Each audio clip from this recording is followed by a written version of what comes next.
Olá, seja bem-vindo ao meu canal, aqui quem fala é o Eduardo e hoje o capítulo proposto para a leitura é Oséias 12, já me aproximando aqui do final do livro de Oséias, capítulo 12. Hoje eu vou ler na Bíblia Brasileira de Estudo, uma Bíblia cuja tradução é a Almeida século 21. Eu fui conferir se era realmente essa Bíblia que eu deveria ler hoje. Então, Oséias 12, cujo título é A Controvérsia do Senhor com Judá e com Israel. Versículo 1 diz: Efraim se alimenta de vento, segue o vento oriental o dia todo, multiplica a mentira e a destruição, e fazem aliança com a Assíria e mandam um azeite para o Egito. O Senhor também tem uma acusação contra Judá, e castigará Jacó segundo os seus atos. Ele o recompensará conforme suas obras. Dentro do ventre pegou o calcanhar de seu irmão, lutou com Deus no vigor de sua idade. Lutou com o anjo e prevaleceu. Chorou e lhe fez súplicas. Encontrou Deus em Betel e ali falou com ele.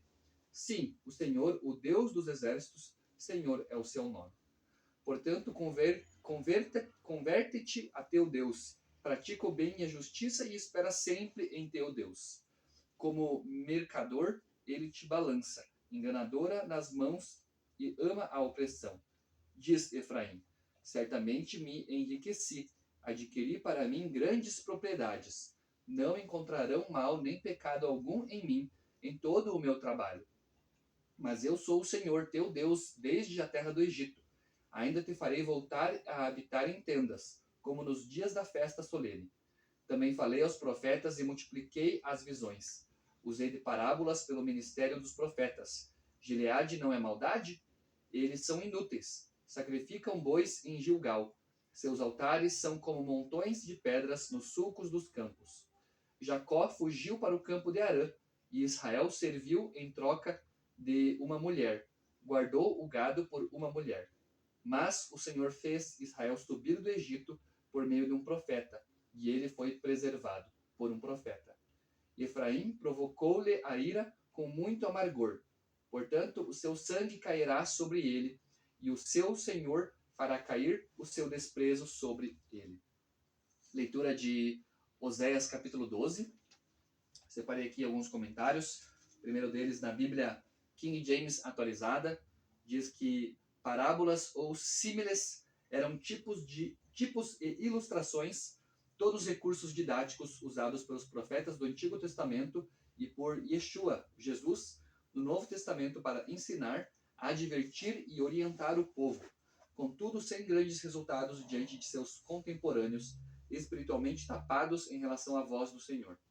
Não faltaram proclamações, textos poéticos, músicas, visões, revelações e revelações. As parábolas dos profetas, portanto, eram mensagens carregadas de informação e sabedoria divina. Já aqui na Bíblia de Estudo Palavra-Chave, comentário ao capítulo 12, diz que Deus chama Israel para examinar a vida de Jacó.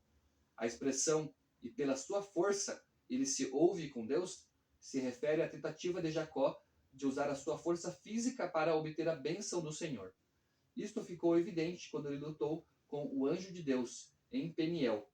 No final, Jacó submeteu-se à liderança do Eterno na sua vida e retornou ao lugar onde tivera comunhão com o Senhor, Betel.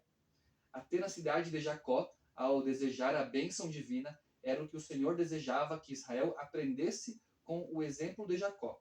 Se eles apenas se afastassem dos seus pecados e voltassem para junto de Deus, e ansiosamente desejassem a sua misericórdia e o seu perdão, as bênçãos do Altíssimo também seriam deles. E aqui na Bíblia de Estudo Arqueológica, existe aqui um recurso que é a credibilidade da Bíblia, o uso do Antigo Testamento por Oséias, relacionado ao versículo capítulo 12. Oséias foi um dos primeiros profetas de Israel a registrar sua mensagem por escrito. Não obstante, a mensagem de Oséias, como a dos outros profetas escritores de Israel, não pode ser entendida separadamente da lei e dos livros de Josué e Juízes, aos quais Oséias costumava se referir. por exemplo, ele se utilizava de outros registros do Antigo Testamento, como segue. As promessas feitas a Abraão aguardam seu cumprimento final. Registro de Oséias 1:10, conferir com Gênesis 22:17. A forma em que Deus lidava com Jacó é aplicável e pertinente aos seus descendentes. O cativeiro de Israel no Egito, que era um tipo ou representação de seu cativeiro iminente na Assíria. O Êxodo era um sinal da grande misericórdia e compaixão de Deus, mas também um acontecimento que em pouco tempo seria revertido no exílio e no cativeiro de Israel. Esse fato se repetirá na restauração da nação sob o reinado davídico.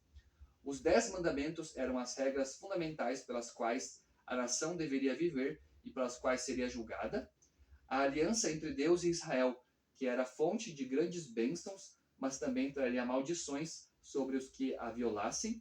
A tendência de Israel à apostasia, que estava refletida na idolatria do povo durante o período em que estavam perdidos no deserto, e continuava nos dias de Oséias.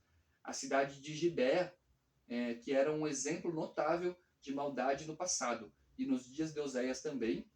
Sodoma, Gomorra, Admá e Zeboim, locais incertos, esses dois últimos, ou todos eles, na verdade, eram exemplos notórios do juízo divino.